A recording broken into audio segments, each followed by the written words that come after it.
The New York Jets gave a massive deal to Garrett Wilson, and it's not only a good move now, but a good sign for the Jets moving forward. That and more on today's edition of Locked On NFL. The new Locked On NFL. The madman Tyler Rowland is your double shot of NFL espresso, with the Locked On local experts on every major story. Get ready, Rowland is revving up. The new Locked On NFL starts now. Locked On Podcast Network. Your team every day. Football fans, welcome in to the Locked On NFL podcast, bringing you a double dose of the NFL's biggest stories with help from our local experts that know your favorite teams like no one else. I am your host, the madman, Tyler Rowland, joined today by Locked On NFL expert Nick Cattles. On today's show, we're going to talk about some wide receiver drama with the 49ers and the Washington Commanders. We're going to talk about how somehow I've jinxed the Los Angeles Chargers. But we're going to start with the big-time deal for Garrett Wilson and the New York Jets. Before we dive into that, though, I do want to thank you for making Locked On NFL your first listen and for being an everydayer here with us at the Locked On Podcast Network, where it's your team every day. Today's episode is brought to you by FanDuel. Right now, new customers can get $150 in bonus bets when your first $5 bet wins. Look, Garrett Wilson got a big-time deal from the Jets. Nobody better to break it down than John Butchko from Locked On Jets. The Jets lock up Garrett Wilson long-term. I'm John, the host of Locked On Jets, and the New York Jets have reached a long-term contract extension with wide receiver Garrett Wilson. It is a 4-year extension worth $130 million. $90 million of that is guaranteed, so it comes to an average annual salary of about $32.5 million per year. That's a top 5 salary at the wide receiver position, and it is a good move for the New York Jets. Number one, this team finally has some young talent, and when you have young talent, you want to make sure they are wearing green and white through their prime years. Number two, Garrett Wilson's the most dynamic player the Jets have on offense. You can argue that he's not a top 5 receiver. Maybe he doesn't deserve top 5 wide receiver money. Let me tell you something. There's no way the Jets would be able to spend that money on a better player than Garrett Wilson. For more on the Jets, tune into the Locked On Jets podcast with new episodes each day, Monday through Friday, part of the Locked On Podcast Network, your team every day. Nick, I'll tell you, it could just be my bias from covering the Tennessee Titans for 7 seasons now, but watching a player like Garrett Wilson walk out of the organization or watch him be traded rather than paid gives me nightmares. So I think it was the right move to pay Garrett Wilson. I know that it's top 5 wide receiver money or whatever people want to say. The market will continue to climb, and we'll see how it all shakes out. But I think Garrett Wilson is an underrated player for the talent that he has because of the situation he's been in with quarterbacks, play callers for the New York Jets. But more importantly than just it being a good move on its own, in my opinion, I think the long-term aspects for the Jets here, the Jets, kind of like the Bengals have been the last few years, the Jets have been a team to drag their feet on certain financial things and really just create a PR nightmare. That's what the Jets are always in, is some kind of bad nightmare from the optics of things. So getting this done now, and I would expect Sauce Gardner to get a deal done this offseason with the Jets as well, getting these two guys done right now, I think is the smart thing, not only for right now, but for the future. Now, obviously, I said Titans. You do cover Locked On Patriots for us in the division. What are your thoughts on the move, knowing that? Obviously not happy for the Patriots because Garrett Wilson's a really good football player, right? But I mean, I look at this deal and it makes so much sense for Wilson. It makes so much sense for the Jets. He gets long-term security. The Jets keep one of their best young players, and that's what you got to do. Lock these guys up, no pun intended, and make sure that you keep the most talent that you can keep in that locker room, Tyler. And, you know, wide receiver 1, wide receiver alpha, whatever you want to call that position, the number one guy in your receiver room is so critical in 2025 in the NFL. The position's importance continues to climb year after year after year, and it's not easy to find one of those guys. And when you find one of those guys, you want to lock them up. The other thing I would also say is what's really interesting about this is it's kind of reverse team building. And what I mean by that is a lot of teams will tell you, we want the quarterback. Give us the quarterback. Quarterback's done. Then go find the pieces to surround that quarterback. The Jets are doing it backwards. They're doing it in reverse here. Offensive line, they've built that through the draft. Now they've got some of their young skill position players they want to continue to have relationships with. So they're building this core around whoever the quarterback is going to be. The $1 million question left now, of course, is Justin Fields that guy? Because so far we haven't seen it consistently in the NFL.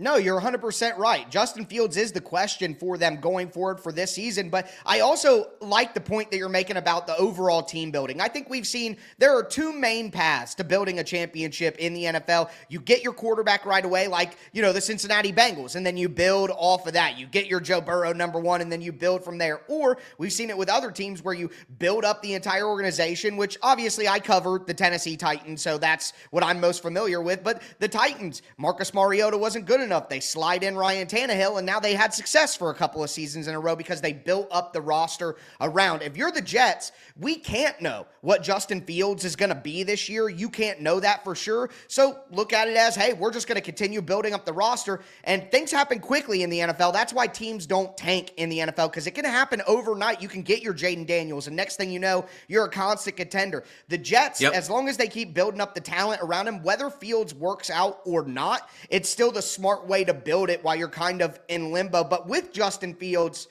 what are your expectations for him this year? Do you think that with Justin Fields, the Jets could maybe be a playoff team? I think it's tough for him. Yeah. I would have them right around where the Patriots are in the division. I think I feel like Miami's taking a step back. Some of the deals they've made, it feels like a reset for them. Mike McDaniel's on the hot seat, not in love with Miami right now. But the Jets, look, rookie head coach. As much as people want to talk about Aaron Glenn being the guy, we don't know if he's going to be the guy. We've seen a lot of great coordinators end up being terrible head coaches. We've seen a lot of okay coordinators become good head coaches. So you really don't know what you have just yet. And you've got Sean McDermott, you've got Mike Vrabel in the division. Of course, the Patriots trying to figure out their quarterback situation with Drake May, trying to surround him with better talent. I'm sure Drake would absolutely love a Garrett Wilson on his roster to throw to. Yes. So Justin Fields, to me, he comes up short. We know who he is. It'd be really difficult to forecast some kind of renaissance to his Ohio State days. I think we know who he is as an NFL quarterback. So it really ends up on Aaron Glenn's shoulders. What does this defense do? They've got talent, Tyler. They've got talent on the roster, but it's just, can they put it together, and how will Glenn lead the program? That's my biggest question, because I feel like I know what Justin Fields is. What is Glenn? We're going to find out. I think the only path for the Jets to make the playoffs, Fields, I agree with you. We know who Fields is. I don't think that Justin Fields is going to have some sort of Sam Darnold breakout. I think he is the player that he is, but because of the dynamic aspects he can bring, you can win some games like the Steelers showed us last year. They went 4-2 with Justin Fields. You can win some games with that style of play if the rest of the team is very good. And look, the Jets do have a very talented roster. I think they have a lot of talent on the offensive line as well. But outside of Garrett Wilson, Breece Hall is a very good running back. But at wide receiver, Alan Lazard is still there. Josh Reynolds is right now their number 2 wide receiver. Tyler Johnson, Malachi Corley, is he going to take a step up? And then at tight end, Jeremy Ruckert has never turned into anything. You got Mason Taylor, who's a rookie out of LSU as a second-round pick. He should be a good player, but historically, I know Brock Bowers broke the mold, but historically, rookie tight ends have struggled in the NFL. So I think that if the Jets were a little bit better in the skill position players outside of Garrett Wilson, I would be more inclined to say they have a good chance to make the playoffs. But I agree with you. I would put a bet on the Patriots to make the playoffs before I would put the Jets, because at the end of the day, I think Drake May is a better quarterback than Justin Fields, and the Jets have the 4th best quarterback in the division, and I don't think the skill position players are good enough to overcome that. Yeah, I mean, they're going to have to run the football, including Justin Fields, his ability, the dual threat quarterback that we've talked about, right? They're going to have to run the football effectively. Wilson's going to have a great year. Defensively, they've got to be so ridiculously solid. They've got to have a top 10 defense, if not top 5 defense, if they want to, become a playoff team. And again, the coaching staff has to really be, shot out of a cannon week 1, because you can't get a slow start going. If they get off to a slow start, Tyler, all the questions about Justin Fields going to rear their ugly head again. And then you've got the big question mark at quarterback. And it feels like for a rookie head coach, that could kind of roll downhill. So early pressure for them, I would say, for the Jets. No, I agree. 2 aspects there. A quarterback that it's easy to stop believing in, and a head coach who hasn't earned the belief yet. And if they start out slow with those 2 factors, you're right, things could go off the rails quick and they could finish last. So the Jets are one of those interesting teams to watch where if they get it right and the new defensive coach with great leadership and emotion gets them going, it could look good, but it could also go pretty bad. Now, speaking of going pretty bad, The Los Angeles Chargers are just on a terrible streak, and I fear that I'm to blame. Today's episode is brought to you by FanDuel Sportsbook. Look, folks, summer sports are now in full swing, whether you're all about baseball under the lights, golf on the greens, or high-stakes soccer action. FanDuel is the best way to make every game even more exciting. You're already following the action, folks. Why not make it a little more thrilling? And with FanDuel, you can get in on the game rather than getting in on the sunburn your friends are getting at the beach. I personally love FanDuel. Of course, they have new promotions every single day, tons of fun ways to bet, but I love a classic same game parlay. Also, live bets. I can make bets into the ninth inning. If you're new to FanDuel, new customers can bet just $5, and you're going to get $150 in bonus bets if your first bet wins. Open up the FanDuel app today or visit FanDuel.com to get started. All right, football fans, let's continue today's edition of Locked On NFL. We talked about Garrett Wilson getting a big-time payday. Now, we need to move to the Los Angeles Chargers. And folks, if you've been listening to the show for the last couple of weeks, you know I am high on the Chargers. And Nick, I will tell you this, I think the Los Angeles Chargers win the AFC West this year. I still think the Chiefs make the playoffs, but I think the Chargers win the division. Now, as I'm saying that, feeling a little bit of doubt, feeling a little bit of worry, because since I got high on the Chargers, nothing but bad things have happened, including Mike Williams, who's back with the Chargers, love a good reunion, going on PUP to start training camp, with the Chargers starting their training camp this week ahead of the rest of the teams in the NFL, and our guys over at Locked On Chargers broke down the bad news. David, we did get some unexpected news from the Chargers on Monday, and that was a list of players that were put on the PUP list. Like you said, Chargers getting to start training camp 10 days early because of that Hall of Fame game they have coming up. But it unfortunately comes with some bad news, including Mike Williams specifically being on the PUP list. And there's some other guys, Elijah Molden, which we'll talk about, who isn't as much of a surprise coming back from a serious injury. But we don't know what Mike Williams' injury is, which doesn't actually help anything. I think the reason it's not time to panic is this. Per Adam Schefter, a player can come off the PUP list at any point in the training camp. It's just roster management tool at this time of year, which I would agree with. This is not the PUP that will cause you to miss 4 games at the beginning of the season, like an IR slot would. So it doesn't necessarily mean this is going to cost any of these guys any playing time or any actual regular season games. But it just sucks specifically for Mike Williams, David. I mean, especially when you have the Trey Harris situation going out over here with him holding out. And now another one of Justin Herbert's new shiny weapons, Mike Williams, going into training camp unhealthy, which we all know for him is the biggest red flag that came with that signing. Always. I mean, with Mike Williams, we know what it is. We've followed Mike Williams his entire career, and so we know when he's on the field, he's one of the most dynamic jump ball wide receivers in the NFL. But his brand of football, it causes him to get injured quite a lot. It's just something that comes along with that particular skill set he brings to the table. Now, this injury we don't really know anything about, and so it's just not an ideal situation to be going into training camp missing 2 of your top, would-be offensive weapons, with Trey Harris holding out and Mike Williams dealing with something. I mean, Mike Williams injured already, mystery injury. They're saying Trey Harris, your second-round pick, who you want to replace Mike Williams at some point during the season. Now he's having a holdout, which everybody's second-round pick is holding out, so I don't know if we should be overly concerned about that at this stage. But I was high on the Chargers. Are you worried a little bit about the Chargers based on these 2 things with the lack of weapons they already had? I'd have some concern. Look, when you're banking on Mike Williams, that's already a problem. This is somebody who doesn't play a lot of football. He's 30 years old. Having an injury before camp or having an injury situation before training camp even starts, it's not a shock. I'm not surprised. Trey Harris, that's another issue. As you mentioned, 30 out of the 32 second-round picks, they're not signed yet. This is an NFL problem because Houston and Cleveland decided to give their guys guaranteed money, and the rest of the owners don't want to do that, which is fascinating because we're also dealing with this collusion story in the background when 30 of the 32 owners are like, guaranteed money for a second-round pick. I'm not so sure about that.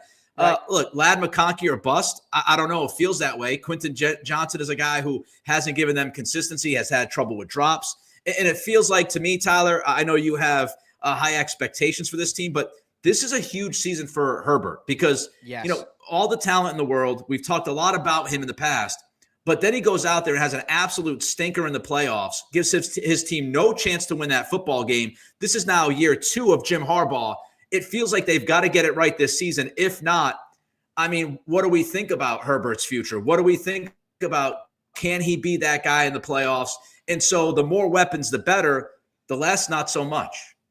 No, you're 100% right. In a year where, listen, Jim Harbaugh is crazy. If Justin Herbert doesn't have a great season based on what his expectations are, Jim Harbaugh could be thinking, man, I won with Alex Smith. I won with Colin Kaepernick. We don't need to pay our quarterback $50 million a year, $60 million a year to win this thing. This guy isn't as good as people think anyway. We were a team that wants to run the ball. I think Justin Herbert could be one of those conversations next offseason where maybe we start having these trade conversations. But for right now, I'm going to stick to my guns with the Chargers. The Chargers didn't have great weapons last year, so they were still able to make the playoffs. I think the offensive line is better with the addition of Mekhi Becton at guard, and I think the running back situation is going to be way better with Najee Harris and Omarion Hampton, who I think could really be a great player for them. So I am a little bit worried about the weapons, but I'll say this about Trey Harris. Wide receiver coming out of Ole Miss, those Ole Miss skill position players under Lane Kiffin have never been good in the NFL. So even if Trey Harris ended up being good in the NFL, it probably wouldn't have been this year. So I think the Chargers are kind of who we expected. Quentin Johnston, big year for him as well. Is he going to turn into a guy you can consider a starter, or are they going to be looking to move away quickly? I'm with you. I think there is a bright spotlight on Herbert, especially with all the love that he's been getting recently. Is he the 5th best quarterback in the NFL? I think that I would go with Matthew Stafford, as I discussed on the show yesterday, but I would put Herbert in that top 8. Where do you kind of see Herbert? Yeah, I think he's somewhere between 5 and 8, somewhere. I mean, raw talent potential wise, he feels like a top 5 quarterback. But again, the questions about his postseason performances, some of the decisions that he has made in the past, it just feels like with this Chargers team outside of the running back position, it's cross your fingers. You've got Lad McConkey, and then you've got to hope that somebody pops. It might be a numbers game for them, but we'll see how it comes together. The Najee Harris situation's interesting. It feels like he'll be back by week 1. You've got to hope that, and you got to hope that their defense shows up. So they've got some question marks, which is not what you want for Herbert, especially at this point of his career. McConkey feels solid, but also don't forget, McConkey also had an injury history in college, which is why some teams weren't as high on him. So he's a smaller guy. How much do you want to put on McConkey at his size, that frame? It's a legitimate question. They need Harris, and they need one of Johnston or Williams to at least show up a little bit, or this passing offense could be in trouble pretty quickly. Yeah, 100%. It is built on a thin sheet of ice right now that could break with a Lad McConkey injury, and that does make them a little bit of a risky play. Nick, you're making me rethink my bold prediction. I got to get in the lab on that one before preseason kicks off. But with that being said, folks, the Jets have done it again. You're going to hear past me talk about we should get a Sauce Gardner deal soon. Well, past me was right, because we got a Sauce Gardner deal right now.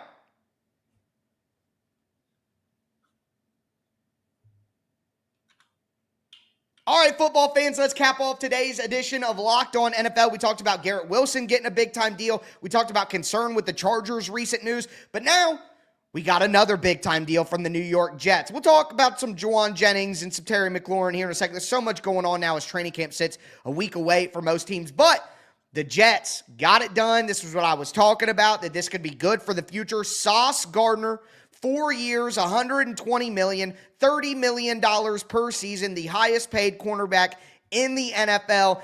Nick, I guess we kind of talked about this already. That's why I didn't break up the Chargers section, because I think this is a good move for the Jets. They don't know if they have the quarterback, so build up the talent around him. Sauce Gardner is a good young player and at a premium position. You don't want to let those guys go. It's interesting because Sauce Gardner is coming off of a down year, many would say. I mean, if you look at the Pro Football Focus grades, had him, as the 46th or whatever corner in the league with a 70.2 overall grade. So he's not coming off the strongest season. That was with Robert Saleh to start. And then, of course, Ulbrich took over. Now you have Aaron Glenn, former defensive back in the NFL. Will that help Sauce Gardner? You've got to hope so. But you're paying for future performance. Contracts aren't about what the guy did. Contracts are more about what the guy's going to do. And paying him as a top cornerback, you and I know he's not the best corner in football. He would be considered at best maybe a top 10 guy, closer to 10 than 5, especially coming off last year. But he's somebody that you're again banking on future performance to show up. And I also kind of find it fascinating that Joe Douglas gets canned, but the Jets are signing all of his draft picks to long-term extensions because he gave him some pretty good young talent. Funny how that works.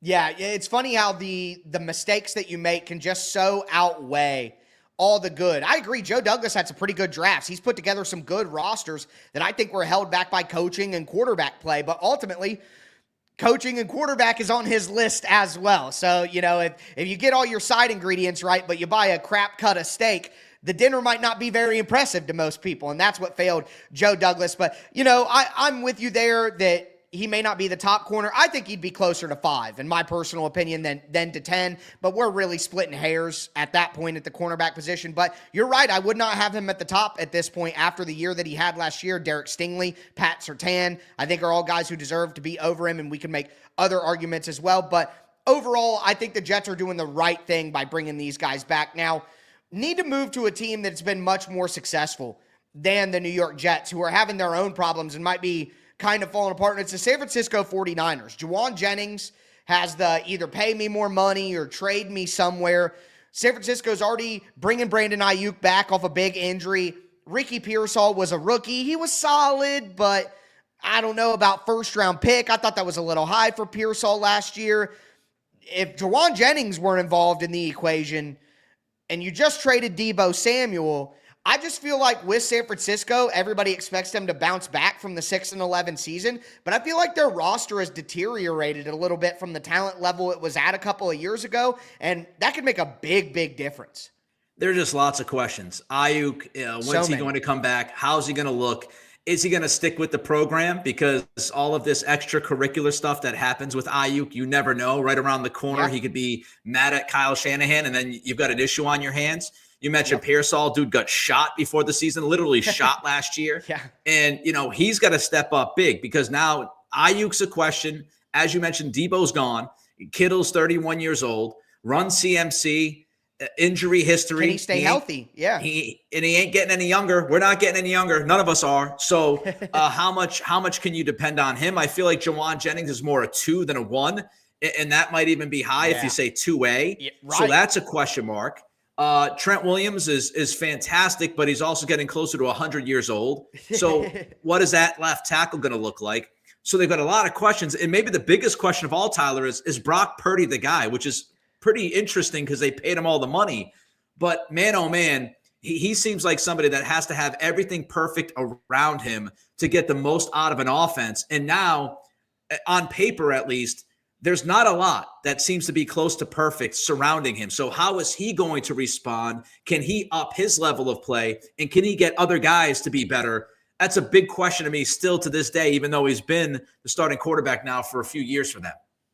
No, I agree with you. I think the jury is still out there. And I don't think it's whether Brock Purdy is the guy per se, because I think there's a large, maybe not large, but there's a good chunk of quarterbacks who I think could be the guy in the perfect situation. Like how many quarterbacks win the Super Bowl if they're Philly's quarterback last year? I think that's a good question for another time, but I think Brock Purdy could have done that with the Eagles, I think. But the problem is like I said, as the talent has gone down around San Francisco, I don't think Brock Purdy is good enough to elevate that lesser talent where he is good enough in the right, I think it's funny that San Francisco had Jimmy G, and they were right to move on because Jimmy G was getting older. He was having injuries. It was right to move on. But they saw Jimmy G and be like, man, we need a difference maker at quarterback. And they go up and they trade for Trey Lance, trying to find that guy. Well, they stumble their way into another Jimmy G level situation. Well, how long until they realize, oh, well, we need a difference maker at quarterback. And now you paid Brock Purdy $55 million, along with all the other,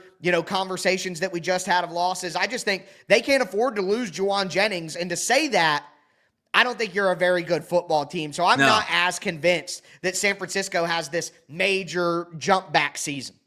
And they're going to have to bank on their defense. Saleh comes back. He's terrific at what he does. I think he's one of the best defensive coordinators in football. I agree. But they've got to hit a home run on this draft because, I mean, when you look at it, Tyler, they drafted Williams, they drafted Collins, they drafted West, they drafted Martin, they drafted Stout. They went defense heavy in the draft. This is a very, very young defense with at least 2 or 3 starters in their rookie seasons. It's going to really depend on Robert Saleh to get the most out of those young guys and as fast as he can because this night, I respect Kyle Shanahan as a play caller from game to game. I really do.